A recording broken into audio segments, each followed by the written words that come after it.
Hello, this is the BBC News with Fiona MacDonald. Ukraine has welcomed the prospect of further talks between Russia and the United States following their high-level meeting in Geneva.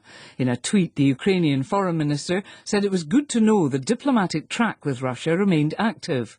After 90 minutes of talks in Switzerland, the US Secretary of State Antony Blinken and the Russian Foreign Minister Sergei Lavrov both spoke of the possibility of further meetings.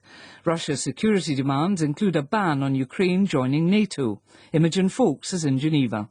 At its close, Sergei Lavrov's comments combined Russian irritation. NATO was working against Russia, he claimed, with diplomatic niceties. The talks with Antony Blinken had been constructive. Russia had no plans to invade, and this was not the end of the dialogue. Moscow wants written answers from Washington about its security concerns. Mr. Lavrov said he expects them next week. Aid agencies say a Saudi-led airstrike on a detention centre in northern Yemen has killed at least 70 people and injured many more. The charity Save the Children says the number of dead is expected to rise. The medical organisation MSF has warned that a nearby hospital has been overwhelmed by the number of casualties. Saudi-led coalition forces have been fighting Houthi rebels in Yemen since 2015.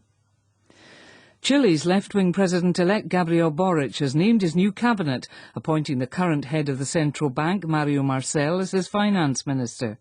The move has been welcomed by the markets, which had been worried about Mr Boric's economic election promises. Cecilia Barria from BBC Mundo has more details. Hours before announcing his cabinet, which is dominated by more women than men, Gabriel Boric spoke with the BBC. Wearing tattoos and no tie, the 35-year-old politician said, "I don't expect the elites to agree with me, but I do expect them to stop being afraid of us." Without a majority in Congress and a difficult economic situation, he will try to reform the tax and pension systems to fulfill his electoral promise of reducing inequality. The American technology firm Intel says it will spend $20 billion building 2 semiconductor chip factories in the US state of Ohio as a global shortage continues. The announcement has been hailed by President Biden as an historic investment.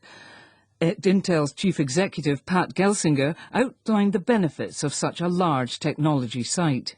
This impact of a mega site like this is simply profound. A semiconductor factory is not like other factories.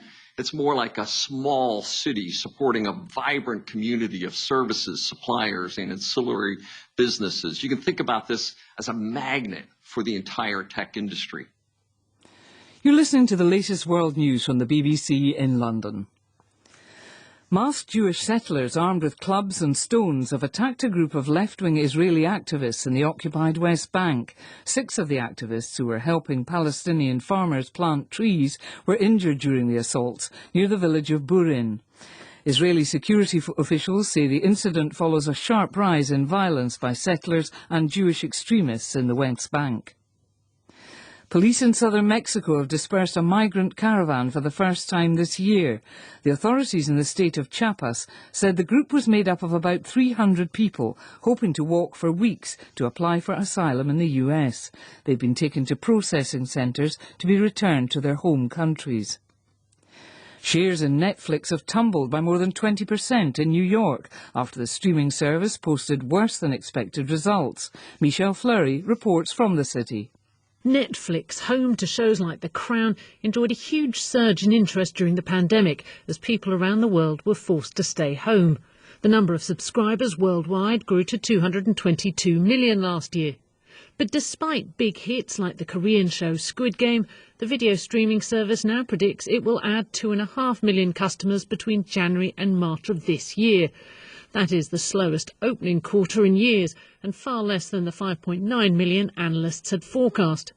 The streaming giant is spending billions of dollars on content to keep viewers interested. Police in Ireland are investigating the death of a man whose body was reportedly brought into a post office in a failed attempt to claim his pension.